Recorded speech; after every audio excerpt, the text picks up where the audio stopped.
దేశ రాజకీయాల్లో అనూహ్య పరిణామం చోటు చేసుకుంది.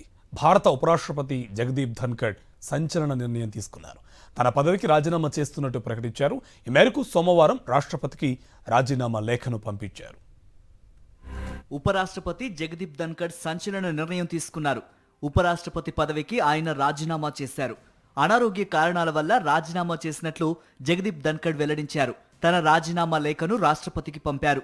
2022 జూలైలో జరిగిన ఉపరాష్ట్రపతి ఎన్నికల్లో ధన్కడ్ విజయం సాధించారు. అదే ఏడాది ఆగస్టు 11న ఉపరాష్ట్రపతిగా బాధ్యతలు చేపట్టారు. అప్పటి నుంచి 3 ఏళ్ల పాటు ఈ పదవిలో ఉన్నారు. 2 ఏళ్ల పదవీ కాలం ఉండగానే రాజీనామా చేశారు. గత కొంతకాలంగా అనారోగ్య కారణాలతో బాధపడుతున్నట్లు రాజీనామా లేఖలో పేర్కొన్న ధన్కడ్ ఈ పదవిలో కొనసాగలేనని పేర్కొన్నారు. తన స్థానంలో వేరొకరికి బాధ్యతలు కట్టబెట్టాలని సూచించారు. తనకు అవకాశం కల్పించిన రాష్ట్రపతి ద్రౌపది ముర్ము, ప్రధాని మోదీకి కృతజ్ఞతలు తెలిపారు. అయితే పదవీకాలం ఉండగానే ఉపరాష్ట్రపతి పదవి నుంచి తప్పుకున్న రెండో వ్యక్తిగా జగదీప్ ధన్కడ్ నిలిచారు.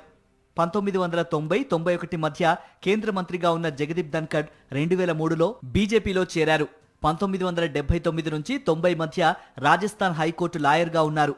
ఉపరాష్ట్రపతిగా ఎన్నిక కావడానికి ముందు 2019 నుంచి 2022 వరకు బెంగాల్ గవర్నర్గా కొనసాగారు. ఆ సమయంలో మమతా బెనర్జీ, గవర్నర్ ధన్కడ్ మధ్య ఘర్షణ దేశవ్యాప్తంగా తీవ్ర చర్చనీయాంశమైంది. ఈ హఠాత్ నిర్ణయానికి అనారోగ్య సమస్యలే కారణమని ధన్కడ్ పేర్కొన్న దేశ అత్యున్నత పదవులలో ఒకటైన ఉపరాష్ట్రపతి బాధ్యతల నుంచి తప్పుకోవడం జాతీయ స్థాయిలో తీవ్ర చర్చకు దారితీసింది. ఎటువంటి ముందస్తు సూచన లేకుండా తీసుకున్న ఈ నిర్ణయం రాజకీయ వర్గాలను, ప్రజలను ఆశ్చర్యపరిచింది. ఈ పరిణామం దేశ రాజకీయాలపై ఎలాంటి ప్రభావం చూపుతుందనేది ఇప్పుడు సర్వత్రా ఆసక్తిగా మారింది. ఇప్పుడు ధన్కడ్ రాజీనామాతో ఉపరాష్ట్రపతి పదవి ఖాళీ అయింది. తదుపరి ఉపరాష్ట్రపతి ఎవరు కాబోతున్నారో చూడాల్సి ఉంది.